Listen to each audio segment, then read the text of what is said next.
Okay, चला. अभि सरांनी तुम्हाला बऱ्यापैकी सगळ्या गोष्टी सांगितल्या असतील. मी तुमचा वेळ जास्त वाया घालवत नाही. पण सध्याला 10वीची आणि 12वीची दोन्ही ज्या क्लासची एक्झाम डेट जाहीर झालेली आहे अधिकृत वेबसाईटवरती बोर्डाच्या. ठीक आहे, महाराष्ट्र स्टेट गव्हर्नमेंटने जाहीर केली की 10 फेब्रुवारी पासून 12वीचा पहिला पेपर चालू आहे इंग्लिशचा, आणि मे बी 12वीचा 10 फेब्रुवारी आणि 10वीचा मे बी 20 तारखेपासून चालू होते. बरोबर आहे. तर आपल्याला भरपूर आता आता हा जो मंथ चालू आहे नोव्हेंबर चालू आहे, नेक्स्ट डिसेंबर आणि जानेवारी आपल्याकडे. म्हणजे आजची डेट जरी तुम्ही बघितली तर जवळपास 8 तारीख असेल आज. ठीक आहे, 8 नोव्हेंबर, डिसेंबर आणि जानेवारी आणि फेब्रुवारीमध्ये पेपर असतात. आता भरपूर जणांचा स्टडी झालेला असेल, काहींचा सिलेबस कम्प्लीट झाला असेल स्कूलमध्ये, क्लासमध्ये त्यांनी क्लास लावलेले असतील, किंवा तुमच्या स्कूलमध्ये काहींचा सिलेबस कम्प्लीट झाला असेल, शेवटचे 2-2 चॅप्टर राहिले असतील, काहींचे राहिले नसतील, काही कम्प्लीट झाला असेल दिवाळी नंतर. तरी पण मॅक्झिमम प्रत्येक स्कूलमध्ये दिवाळीच्या नंतर 2 ते 3 चॅप्टर राहिलेले असतील, आणि ते आता फास्टमध्ये पण कव्हर होतील स्कूलमध्ये. आणि आता तुम्हाला वेळ भेटणार नाही बघा, कारण की तुमच्या स्कूलमध्ये कम्प्लिटेशन म्हणजे तुम्हाला ते नोटबुक लिहिणं आहे, प्रॅक्टिकल बुक लिहिणं आहे, सगळ्या काही लिहिणं आहे. आता लोड वाढत चालणार. दिवाळी झाली, आता आरामदायक बसले तुम्ही. आता तुम्हाला फेब्रुवारी पर्यंत एकदम क्लिअर करायचंय. आणि फेब्रुवारी पर्यंत तुमचा, तर आपण अभि सरांचे जे ओम कोचिंग क्लासेस आहे, आपण त्याच्यावरती एक टेस्ट सिरीज म्हणजे आपली एक सिरीज चालू करतोय. व्हेरी इम्पॉर्टंट क्वेश्चन आणि बोर्डाला आलेले क्वेश्चन. तर अभि सरने तुम्हाला आता मागच्या लेक्चर मध्ये सांगितलंय की सायन्स ते कव्हर करणार आहे. तर मी तुम्हाला पूर्ण मॅथमॅटिक्स, अल्जेब्रा प्लस जॉमेट्रीचे जे PYQ आलेले क्वेश्चन आहे चॅप्टरच्या रिलेटेड, समजा आपल्याला जे पण चॅप्टर त्याच्या रिलेटेड एक 4-5 वर्षापूर्वी जे क्वेश्चन आलेले ते क्वेश्चन घेणारच. त्याच्या रिलेटेड आपण तुम्हाला काय करणार आहे, क्वेश्चन देणार आहे, आणि तुम्ही ते सॉल्व्ह करायचे. तर तेवढी प्रॅक्टिस केली, मी तुम्हाला गॅरंटेड सांगतो तुम्हाला आउट ऑफ मार्क सुद्धा मिळतील. आउट ऑफ म्हणजे आपल्याकडे पॅटर्न आहे. एकदा तुम्हाला मी मॅथमॅटिक्सचा पॅटर्न सांगतो, पॅटर्न नंतर मग चॅप्टर सांगतो, आणि चॅप्टर नंतर आपल्याला काय घ्यायचं, कोणते रिलेटेड घ्यायचे, कोणते क्वेश्चन किती मार्कला लिहायचे, कसा राईट करायचा, काय असतं ते बघून घ्या. सगळ्यात महत्त्वाचं म्हणजे पॅटर्नचा भरपूर जणांना माहित नसतो, आणि पॅटर्न माहित नसल्यामुळं भरपूर जणांना गोंधळ होतो. तिथं कधी कधी काही मुलं मी असे पण बघितलेले एक्झाम हॉलमध्ये गेल्यावर कळतं अरे आपल्याला MCQ आहे का, मल्टिपल चॉईस क्वेश्चन असतात म्हणून. त्याच्यामुळं पहिल्यांदा तुमचा तोंडपाठ पॅटर्न पाहिजे, म्हणजे कोणता क्वेश्चन किती मार्काला आहे, कोणता क्वेश्चन कधी लिहायचा आहे, काय आहे पेपरमध्ये, किती कोणती अटेम्प्ट 3 आहे, अटेम्प्ट 2 आहे. काही मुलं काय करतात, 2 सोडवायचे दिलेले असतात आणि 3 पण सॉल्व्ह करीत बसतात. पण ते तिसरा सॉल्व्ह कधी करायचा, टाइम आपल्याला 2 तास आहे, त्या 2 तासामध्ये कसं पेपर हँडलिंग करायचं, एकदा ते सगळ्या गोष्टी मी तुम्हाला कव्हर करतो, आणि मग टॉपिककडे आपल्याला जायचंय. तर स्टार्टिंगला पॅटर्न बघा, आपल्याला 2 पेपर आहे.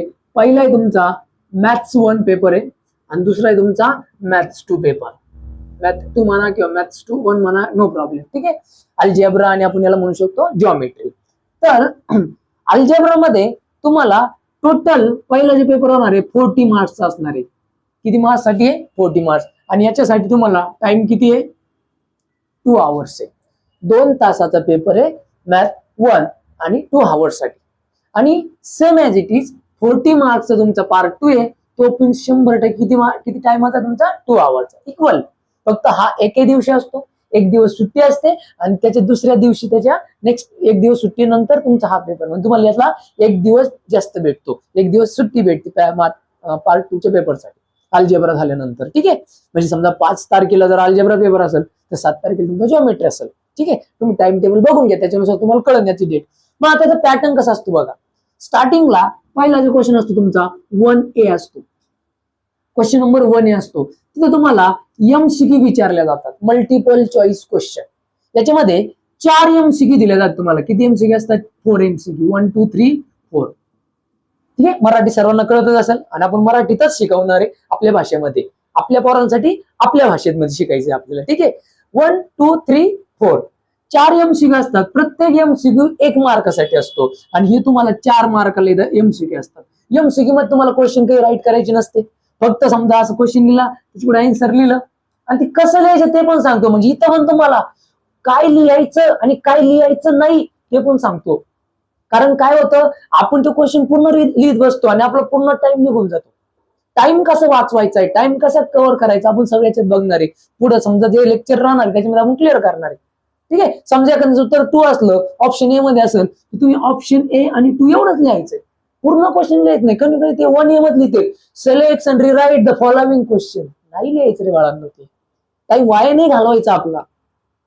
तुम्हाला क्वेश्चन पेपर मध्ये फक्त क्वेश्चन 1 ए, बस क्वेश्चन 1, त्याच्यासाठी अलग व्हिडिओ काढू आपण, क्वेश्चन पेपर कसा सॉल्व्ह करायचा, कसं ते सगळं तुम्हाला सांगेल. पण सांगतोय आता, आधी फक्त पॅटर्न बघू. पहिला एमसीक्यूचा क्वेश्चन 4 मार्काचा असतो 1 ए, त्याच्यानंतर 1 बी असतो.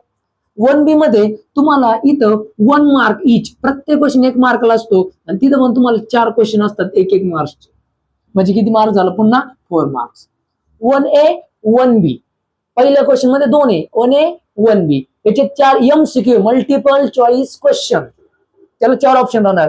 इथे तुम्हाला 1-1 मार्कला 4 क्वेश्चन असतील, ठीक आहे. आणि त्याच्यानंतर 2 ए, 2 ए म्हणजे इथं बघा, पहिल्या क्वेश्चन मध्ये दुसऱ्या क्वेश्चन मध्ये ऑप्शन नावाची गोष्ट नाही, 4 दिलेले 4ही सॉल्व्ह करायचे. 1 बी मध्ये पण 4 दिलेले 4ही पण सॉल्व्ह करायचे. आणि क्वेश्चन 2 ए मध्ये बघा, आता 2 ए मध्ये असतं ऍक्टिव्हिटी, काय असते ऍक्टिव्हिटी. मग इथं तुम्हाला ऍक्टिव्हिटी मध्ये 3 ऍक्टिव्हिटी दिलेल्या असतात, आणि त्याच्यापैकी 2 ऍक्टिव्हिटी सॉल्व्ह करायची असते, आणि 1 ऍक्टिव्हिटी तुम्हाला 2 मार्काला असते. म्हणजे हा टोटल क्वेश्चन असतो 4 मार्काला, म्हणजे 2 ऍक्टिव्हिटी सॉल्व्ह करायचे असतात. 1 ऍक्टिव्हिटी किती मार्कासाठी, 2 मार्कासाठी, म्हणजे 2 सोडायचे म्हणजे किती टोटल मार्क झाले 4 मार्क. इच ऍक्टिव्हिटी 2 मार्क्स. मग इच ऍक्टिव्हिटी मध्ये नेमकं काय असतं, 4 बॉक्स असतात, 4 बॉक्स तुम्हाला कंप्लीट करायचे, आणि बॉक्स राईटच करायची. भरपूर जण बॉक्स राईट करत नाही, बॉक्स काढत नाही, बॉक्स काढायचे. बॉक्स मध्ये फक्त तुम्हाला 4 बॉक्स भरायचे असते, आणि प्रत्येक बॉक्सला हाफ मार्क्स असतो, अर्धा मार्क्स. मग हाफ हाफ हाफ हाफ अशी एका ऍक्टिव्हिटी किती मार्क असते तुम्हाला 2. जितकं जे 2 बॉक्स मध्ये तुमची ऍक्टिव्हिटी रॉंग झाली, 1 बॉक्स रॉंग झाला, अर्धा मार्क तुमचा कट होणार, हाफ मार्क्स कट होणार, ठीक आहे. 2 ए तुम्हाला कळालं असेल. 2 बी मध्ये तुम्हाला 5 क्वेश्चन पैकी 5 क्वेश्चन दिलेले असते, 5 पैकी 4 क्वेश्चन सॉल्व्ह करायचे, आणि प्रत्येक क्वेश्चन हा तुम्हाला 2 मार्कासाठी असतो. इच क्वेश्चन किती मार्कसाठी असतो, इच क्वेश्चन 2 मार्क्ससाठी. म्हणजे किती झाले सांगा, टोटल किती मार्काला, तिथं टोटल 8 मार्काला. नीट बघा, 1 ए कंपल्सरी, 1 बी कंपल्सरी, ऑप्शन नाही. ऍक्टिव्हिटी मध्ये ऑप्शन आहे 3 पैकी 2 सॉल्व्ह करायचे, 3 सॉल्व्ह करीत नाही बसायचे, ते नंतर एक्स्ट्रा. नंतर भरपूर जण इथं 3 सॉल्व्ह करतात, आणि मग टाइम पुढच्या क्वेश्चनला टाइमच मिळत नाही, आणि नंतर तुम्ही म्हणता सर आम्हाला टाइमच नाही पुरला. मग बोर्डवाल्याने काय तुम्हाला 4 तास द्यायचे का, बरोबर आहे. मग तुम्हाला ती लॉजिक तुम्हाला कळलं पाहिजे की आपल्याला 3 दिलेले, एकदा कितीची गरज आहे, 2ची, तर 2च सॉल्व्ह करा. आणि 2 कोणते सॉल्व्ह करा सर, पहिली दुसरीच का, अर्थ तसं नाही, कुठल्याही 2 सॉल्व्ह करा. 2 कोणच्या कशा सॉल्व्ह करायच्या, की एक तर सोपी सॉल्व्ह करायची, किंवा 3ही सोप्या आहे सर, परंतु लेंदी कोणती आहे तिला स्किप करायचं, कळतंय. मग क्वेश्चन 2 बी मध्ये 5 पैकी 4 क्वेश्चन सॉल्व्ह करायचे, प्रत्येक क्वेश्चन 2 मार्कला, टोटल झाले 8 मार्क, ठीक आहे. 1 ए झाला, 1 बी झाला, 2 ए झाला, 2 बी झाला. जॉमेट्री जसं अल्जेब्रा तसं जॉमेट्री नंतर सांगतो, किंवा याच्यावर हे झालं म्हणजे ते पण क्लिअर होईल. नंतर 3 ए क्वेश्चन असतो, 3 ए. 3 ए मध्ये ऍक्टिव्हिटीज असते, पुन्हा काय असते, ऍक्टिव्हिटी. ऍक्टिव्हिटी असते, ऍक्टिव्हिटी मध्ये तुम्हाला इथं 2 ऍक्टिव्हिटी पैकी 1 ऍक्टिव्हिटी सॉल्व्ह करायची असते, 2 ऍक्टिव्हिटी पैकी 1 ऍक्टिव्हिटी सॉल्व्ह करायची असते, आणि 1 ऍक्टिव्हिटी किती मार्कसाठी असते, 3 मार्क्ससाठी. आणि हा क्वेश्चन किती मार्क्ससाठी असतो, 3 मार्क्ससाठी. म्हणजे ती 2 पैकी एकच सॉल्व्ह करायची, कुठली पण एक घ्या. आणि इथं मला सांगा, इथं जर तुम्हाला 4 बॉक्स साठी 2 मार्क होते, तर 3 मार्क्ससाठी किती बॉक्स असेल, 6 बॉक्स. 6 बॉक्स कंप्लीट केले तर तुम्हाला 3 मार्क भेटेल. तुम्ही क्वेश्चन पेपर मध्ये बघा 6 बॉक्स असतात, प्रत्येक बॉक्स किती मार्क्ससाठी असतो, हाफ मार्क्ससाठी असतो. जो बॉक्स रॉंग झाला त्या बॉक्सचे मार्क कटले. मग हे 3 मार्क्स कळाला, एकच क्वेश्चन सॉल्व्ह करायचं 3 मार्क्ससाठी. 3 ए नंतर असतो तुम्हाला 3 बी, थोडं फास्ट सांगतो. 3 ए झाल्यानंतर 3 बी. 3 बी मध्ये पण तुम्हाला क्वेश्चन असतात, अटेम्प्ट 3 पैकी 3 नसती तर 4 असतात, 4 पैकी 2च सॉल्व्ह करायचे, 4 पैकी 2च. इथं कसं तुम्हाला 5 पैकी 4 होते एकच ऑप्शन मध्ये, इथं 4 पैकी 2, आणि प्रत्येक क्वेश्चन इच क्वेश्चन तुम्हाला 3 मार्क्स साठी असतो. म्हणजे टोटल 2 क्वेश्चन सॉल्व्ह करायचे, म्हणजे किती मार्क झाले 6 मार्क्स. 1 ए 1 बी 2 ए 2 बी 3 ए 3 बी. इथपर्यंत एकदम ओके असत. इथपर्यंत बघा. आता टोटल बघा 8 आणि 3 11 म्हणजे जवळपास 29 मार्क झाले बघा. 4 आणि 4 8 आणि 4 12, 12 नाट 20, 20 आणि 3 23 आणि 6 29, बरोबर. 29 मार्काचा पेपर झाला. आता किती मार्काचा राहिला? 11 मार्काचा. मग 11 मार्कापैकी क्वेश्चन नंबर 4 इथं नॉट ए आणि बी असं काही नसतं, डायरेक्ट क्वेश्चन 4 असतो. आणि ह्या याच्यामध्ये तुम्हाला 3 क्वेश्चन दिलेले असते आणि 2 क्वेश्चन सॉल्व्ह करायचे. आणि इच क्वेश्चन तुम्हाला 4 मार्कासाठी असतो. आणि इथं तुमची कसोटी असते क्वेश्चन नंबर 4 मध्ये, कारण की ती लेंदी पण क्वेश्चन असतात, इथं वर्ड्स प्रॉब्लेम पण येतात आणि काही थोडं out of syllabus value change करून पण बोर्ड टाकतात. पण बाहेरचा क्वेश्चन म्हणजे आउट ऑफ सिलेबस टाकतं म्हणजे काय, फक्त तुमच्या बुक मधलं नाही टाकणार ते, म्हणजे बुकच्या रिलेटेड टाकन, परंतु व्हॅल्यू चेंज टाकतील. As it is copy paste तुमच्या बुक मध्ये टाकणार नाही.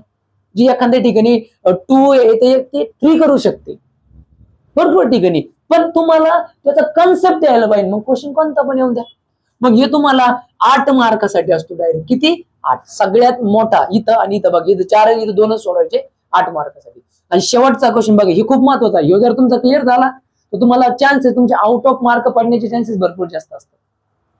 इथं मग मोठ चॅप्टर कोणते तुमचे? अर्थमेटिक प्रोग्रेशन, क्वाड्रेटिक इक्वेशन असेल, आपला लिनियर इक्वेशन इन 2 व्हेरिएबल असेल, स्टॅटिस्टिक असेल, फायनान्शियल प्लॅनिंग असेल, या टाईपचे क्वेश्चन तुम्हाला तिथं त्या चॅप्टरचे क्वेश्चन येतात 4 मार्कासाठी. ते पण सांगा, ते सगळे क्वेश्चन आपण सांगणार. 4th नंबरच्या क्वेश्चन साठी कोणत्या चॅप्टरची तयारी करायची आणि कोणते क्वेश्चन करायचे ते पण सांगणार, त्याचं टेन्शन घेऊ नका.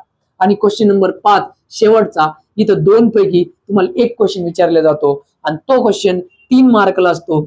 1 क्वेश्चन किती मार्काला असतो? 3, आणि 1च सॉल्व्ह करायचा असतो. आणि सगळ्यात मेन गोष्ट म्हणजे क्वेश्चन नंबर जो 5 क्वेश्चन असतो जो तुम्हाला तुमच्या नॉलेजवर विचारला जातो, म्हणजे आपण याला म्हणू शकतो कन्सेप्ट वरती, आउट ऑफ सिलेबस, म्हणजे तुम्ही विचार करायला भाग पाडणारे क्वेश्चन असतात. टॉपिक तो समजा आता टॉपिक पायथागोरस प्रमेय असेल, थेरम असेल, पायथागोरस थेरम त्याच्यावरच विचारणार, पण तुम्हाला त्याच्या रिलेटेड म्हणजे असं तुमच्या बुक मधला ऍज इट इज क्वेश्चन नाही विचारणार. मग तुम्हाला टोटल पॅटर्न जो आहे, हा तुमचा जो टोटल पॅटर्न आहे हा 40 मार्काचा तुम्हाला विचारला जातो. जसं अल्जेब्रा आहे तसा जॉमेट्री. मग तुम्हाला आम्ही जी सिरीज चालू करतोय आता, PYQ ची सिरीज, इम्पॉर्टंट क्वेश्चन जे असतील प्रत्येक चॅप्टर मध्ये. समजा आपण आता घेतला की linear equation in 2 variable chapter जर घेतला, बघा हे तुम्हाला माहित असेल हे 100%, पण ज्यांना माहित नसेल त्यांनी 100% राईट करून ठेवा. व्हिडिओ एकदा दोनदा बघा आणि एकदा समजून घ्या क्वेश्चन पॅटर्न काय. भरपूर जणांना पॅटर्नच माहित नसतो, त्याच्यामुळे भरपूर सारे क्वेश्चन तुमचे हे होतात. ठीक आहे, आपण 2 मिनिटात फक्त लिनियर इक्वेशन इन 2 व्हेरिएबल मध्ये कोणकोणचे टॉपिक आहे आणि त्या टॉपिकवर आपल्याला पुढच्या लेक्चरला आपल्याला त्याच्यावर क्वेश्चन घ्यायचे, कोणकोणते क्वेश्चन येतात, किती मार्क येतात आपण ते बघायचे. आणि त्याच्यानंतर जे आलेले क्वेश्चन, मी जे क्वेश्चन घेतो तेच क्वेश्चन करा आणि त्याचे रिलेटेड क्वेश्चन करा. 100% पेपरला येणार, 100%. त्याचीच प्रॅक्टिस करा, 2दा करा, 3दा करा, 4दा करा, पण तेच क्वेश्चन तुम्हाला येणार. ठीक आहे, तर बघा आता आपण हे क्लिअर करू.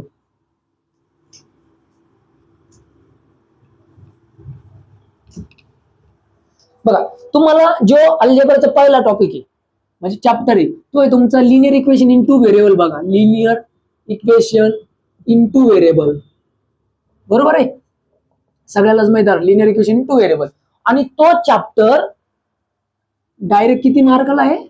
12 मार्काला. विचार करा, 12 मार्क आहे. म्हणजे 12 मार्क पेपरमध्ये 12च मार्क येणार विथ ऑप्शन. म्हणजे तुम्ही सर मी हा चॅप्टर जर केला तर किती मार्कच राईट करू शकतो? कम्प्लिटली 12. कारण की 40 मार्क जरी पेपर असले तर विथ ऑप्शन तुमचा एक पेपर 56 मार्काचा, दुसरा 56 मार्काचा, 56 + 56 दॅट इज 112 मार्क्स. 112 मार्काचा पेपर तुमचा असतो. मग सगळे चॅप्टर करायचे का करायचे, किंवा कोणतं सर स्किप केला तर चालन, ते सगळ्या गोष्टी सांगणार आहे. तर बघा, मग याच्यात आपण फक्त टॉपिक बघू आणि पुढच्या व्हिडिओमध्ये आपण याच्यावर आलेले क्वेश्चन आणि त्या टॉपिकवर क्वेश्चन बघणार. तर मग पहिला टॉपिक तुमचा जे बघा त्याच्यामध्ये लिनियर इक्वेशन मध्ये जो पहिला जो टॉपिक आहे तुमचा तो आहे सायमल्टेनियस इक्वेशन. कोणता आहे? Simultaneous equation. सायमल्टेनियस इक्वेशन, एक सामायिक समीकरण जे आपण मराठीतून म्हणतो त्याला सायमल्टेनियस इक्वेशन. मग सायमल्टेनियस इक्वेशन कसं सॉल्व्ह करायचं, कशा रिलेटेड त्याचे क्वेश्चन येते, 4 टाईप आहे त्याचे, कोणत्या टाईपवरती बोर्ड आणि क्वेश्चन वारंवार विचारलेला आहे, ते सगळे क्वेश्चन आपण सायमल्टेनियस इक्वेशन मध्ये बघणार आहे पुढच्या लेक्चर मध्ये. त्याच्यानंतर सेकंड टॉपिक जर तुम्ही पाहिला तर क्रॅमर्स रूल्स. बघा, क्रॅमर्स रूल्स एकदम त्याच्यावर फिक्स बोर्ड क्वेश्चन विचारतात. मग क्रॅमर्स रूल्स मध्ये क्रॅमर्स रूलच्या अगोदर एक टॉपिक असतो डिटर्मिनंट. जर तुम्हाला डिटर्मिनंट आला तर 100% क्रॅमर्स रूल्स आहे. मग क्रॅमर्स रूल येण्यासाठी डिटर्मिनंट आवश्यकता आहे. त्याच्यानंतर तुम्हाला ग्राफिकल मेथड आहे बघा, ग्राफ काढायसाठी ग्राफिकल मेथड आहे, त्याच्यावर पण आपल्याला क्वेश्चन पाहायचा आहे. त्याच्यानंतर 4 नंबरचं जे तुम्हाला बघा रिलेटेड आहे की जी सायमल्टेनियस इक्वेशन तुम्हाला ते कन्वर्ट करून आहे, म्हणजे असे क्वेश्चन, असे रिलेटेड क्वेश्चन बघा 1/x + 1/y = 3. मग याला आपल्याला ते रिलेटेड करायचं. 1/x ला आपण m मानतो, 1/y ला n मानतो, आणि मग सायमल्टेनियस इक्वेशन म्हणजे सायमल्टेनियस इक्वेशनच्या याच्यामध्ये नसतात ते, त्याला कन्वर्ट करायचे सायमल्टेनियस मध्ये मग सॉल्व्ह करायचे. आणि हे सगळं झाल्यानंतर, हे 4 एक्झरसाइज झाल्यानंतर सगळ्यात महत्वाचं म्हणजे काय, वर्ड्स प्रॉब्लेम. मग वर्ड्स प्रॉब्लेम काही अवघड नसते, लक्ष द्या, वर्ड्स प्रॉब्लेम अवघड नसते, पण हे टॉपिक आल्याशिवाय हे तुम्हाला वर्ड्स प्रॉब्लेम येणार नाही, कारण हे सगळे याच्याच बेसवरती असते. मग आपण पुढच्या जे लेक्चरला तुम्हाला युट्यूबला आपण टाकणार ते लेक्चर, ते त्यामध्ये सायमल्टेनियस मध्ये आपण टॉपिक कसा घेणार बघा, सायमल्टेनियस इक्वेशन घेणार टॉपिक. मग 2021, 2022, 2023, 2024, 2025 ला कोणकोणते क्वेश्चन सायमल्टेनियस इक्वेशनचे आलेले आहे ते सर्व क्वेश्चन आपण इथं घेणार आणि तुम्हाला सॉल्व्ह करायला देणार. ठीक आहे. आणि मग आपण पुढच्या भागात सायमल्टेनियस सगळं बघणार आहे. तुम्ही कंटिन्यू करा, चॅनलला सबस्क्राईब करा, सगळ्यात महत्वाचं शेअर करा, तर जेणेकरून हे सगळ्यांसाठी बघा, हे सगळ्या गरजू विद्यार्थ्यांसाठी, A to Z साठी. तुम्ही पहा, दुसऱ्याला पाठवा, बरोबर आहे. ते बघता ना, तुम्ही जगा दुसऱ्याला जगवा, त्या पद्धतीनं तुम्ही पण बघा व्हिडिओ आणि दुसऱ्याला पण सांगा, आणि तुम्ही वारंवार बघा आणि प्रॅक्टिस करा. ठीक आहे, चालेल. किती मिनिटं झालं का नाही? किती मिनिटात झाला? 17 मिनिटं. हा, कट करते.